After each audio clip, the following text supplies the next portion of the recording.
बिस्मिल्लाहिर्रहमानिर्रहीम। अस्सलाम वालेकुम नाज़रीन किराम, मैं हूं मखदूम शहाबुद्दीन और आप देख रहे हैं मेरा फेसबुक और यूट्यूब चैनल। उम्मीद करता हूं आप सब लोग बखैर वाफियत होंगे और जहां भी होंगे अपने अहले खाना समेत खुश भी होंगे और महफूज भी। अगर अभी तक आपने इस वीडियो को लाइक नहीं किया तो लाइक जरूर कर लें, क्योंकि हमारे चैनल्स को रिपोर्ट किया जा रहा है ताकि हमारी आवाज ज्यादा से ज्यादा लोगों तक ना पहुंच सके। उस असर को जाहिर करने में आपके लाइक्स और कॉमेंट्स एक इंतहाई अहम किरदार अदा करते हैं।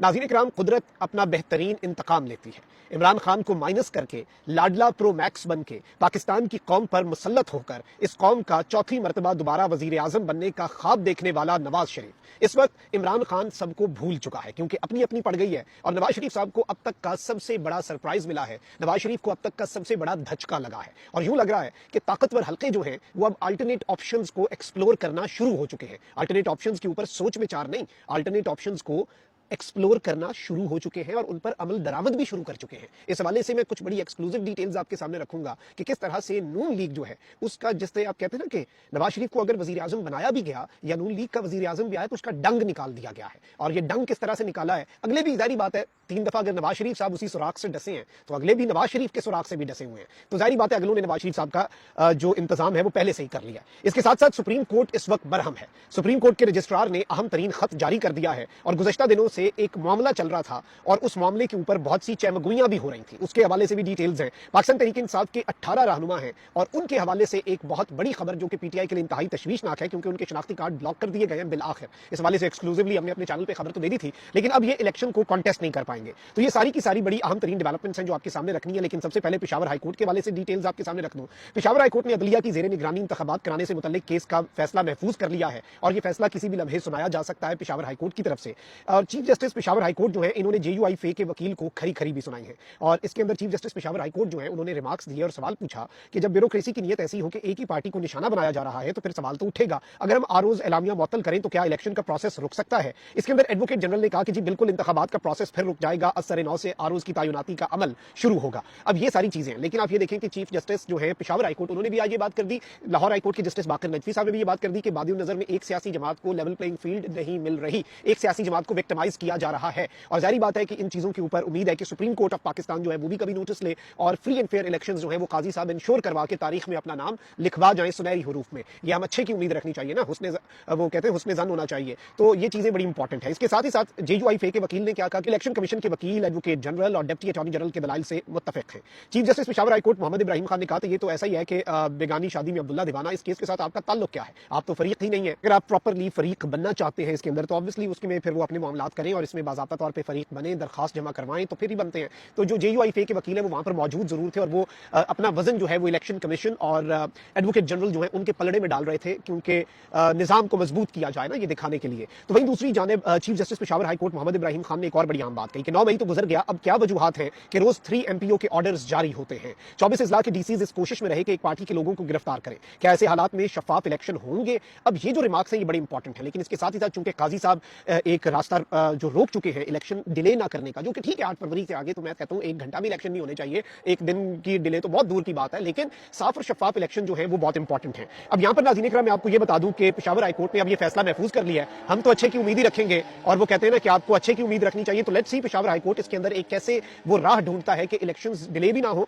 लेकिन साफ और शफाफ इलेक्शंस जो है वो भी इंश्योर किए जाएं। और शायद फिर उन्हीं लाइंस के ऊपर लाहौर हाईकोर्ट के अंदर भी ये केस पेंडिंग है फुल बेंच के आगे, that is also something which is very important. लेकिन पीटीआई के लिए ऑल इज नॉट वेल। मैं आपको ये बता दूं, मैंने आपको पिछली वीडियो के अंदर भी बताया कि शेर अफजल मरवत की रिहाई का हुक्म हो गया, वो रिहा होते हैं तो ये एक अलग बात होगी, फवाद चौधरी का भी हो गया। लेकिन खान साहब जो है उनके हवाले से एक तो इलेक्शन कमीशन ने फैसला महफूज कर लिया पीटीआई के इंट्रा पार्टी इलेक्शंस के खिलाफ जो दरखास्तें उन पर अपना फैसला महफूज हो चुका हुआ है और महफूज कर चुकी है जो इलेक्शन कमीशन है। लेकिन इसके साथ ही साथ कुछ और डेवलपमेंट्स भी हैं और इमरान खान साहब का जो मुबैना गैर शरई निकाह है उस केस के समाअत भी बडियाला जेल में होगी और खान साहब का जो फौरी तौर पर लाहौर हाईकोर्ट ने मना कर दिया कि फौरी तौर पर हम आपका तौहीन इलेक्शन कमीशन केस का ट्रायल नहीं रोक सकते। ये सारी चीजें बड़ी इंपॉर्टेंट हैं और ये इस इक्वेशन में आप डालें तो आपको समझ लगेगी कि कल वाले रिकॉर्ड जलसे के बाद शायद ये आफ्टर इफेक्ट्स हैं। अच्छा भाई, दूसरी जानिब तहरीक इंसाफ के रहनुमा मुराद सईद, आजम सवाती और हमाद अजहर समेत 9 मई के वाकयात में मुलव्वस 18 जो रहनुमा हैं जो इश्तिहारी हो चुके हैं, जियो न्यूज के मुताबिक उनके शनाख्ती कार्ड्स को ब्लॉक कर दिया गया है। पुलिस के मुताबिक पीटीआई के 18 इश्तिहारी रहनुमाओं के शामिल तफ्तीश और इंसदादी दहशतगर्दी अदालत में पेश न होने पर शनाख्ती कार्ड ब्लॉक करने की दरखास्त की थी, जिस पर नादरा ने 9 और 10 मई के मुकदमात के इश्तिहारियों के शनाख्ती कार्ड ब्लॉक कर दिए।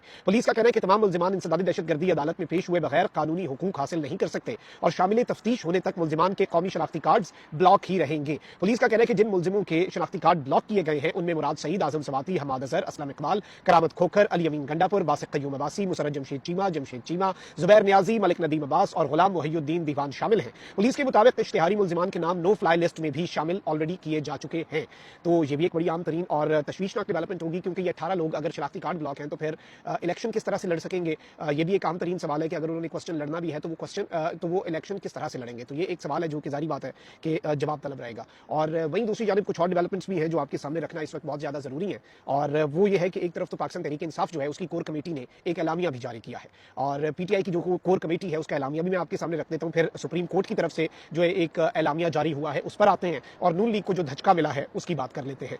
पाकिस्तान तहरीक इंसाफ की कोर कमेटी के इजलास का एलामिया। कोर कमेटी के तवस्सुत से बानी चेयरमैन पाकिस्तान तहरीक इंसाफ इमरान खान का कारकुनान और अवाम के नाम पैगाम। वोट हमारा बुनियादी दस्तूरी, कानूनी और जमहूरी हक है। कारकुनान और अवाम 8 फरवरी के इंतखाब की तैयारी करें, ये इमरान खान साहब का कहना है। अवाम किसी को अपने वोट के बुनियादी हक पर डाका डालने की इजाजत ना दें और अपने वोट को महफूज तरीके से फैसले में ढालने का एहतमाम करें। इंतखाबात में इल्तवा या इनकी शफाफियत पर किसी किस्म का हमला मुल्क के मफाद में नहीं, यानी एक तो इंतखाबात में इल्तवा ना हो, लेकिन इनकी शफाफियत पर भी अगर कोई अटैक किया जाता है तो वो भी मुल्क की मफाद में नहीं है। कारकुनान और अवाम मिलकर ऐसे हमलों की राह रोकने की मनसूबाबंदी करें। पाकिस्तान को तबाही और लाकानूनियत के अंधेरों में धकेलने वाले बाहम मिलकर भी इंतखाबात में तहरीक इंसाफ और उसकी पुष्ट पर खड़े अवाम को शिकस्त नहीं दे सकते। पाकिस्तान की कोर कमेटी का इलेक्शन कमीशन ऑफ पाकिस्तान से पाकिस्तान तहरीक इंसाफ की कोर कमेटी का इलेक्शन कमीशन की तरफ से बल्ले के इंतखाबी निशान के फौरी इजरा के मुतालबे का इयादा। इमरान खान साहब ने यह पैगाम जारी करवाया है अपनी कोर कमेटी की तरफ से। कोर कमेटी का एलामिया भी आया है, और इसके साथ ही साथ एक और बड़ी डेवलपमेंट हुई है, और इस सब के अंदर जस्टिस काजी फाइज ईसा साहब जो है उन्होंने एक उनकी अदालत की तरफ से, उनके रजिस्ट्रार जो है उनकी तरफ से, और जो PRO है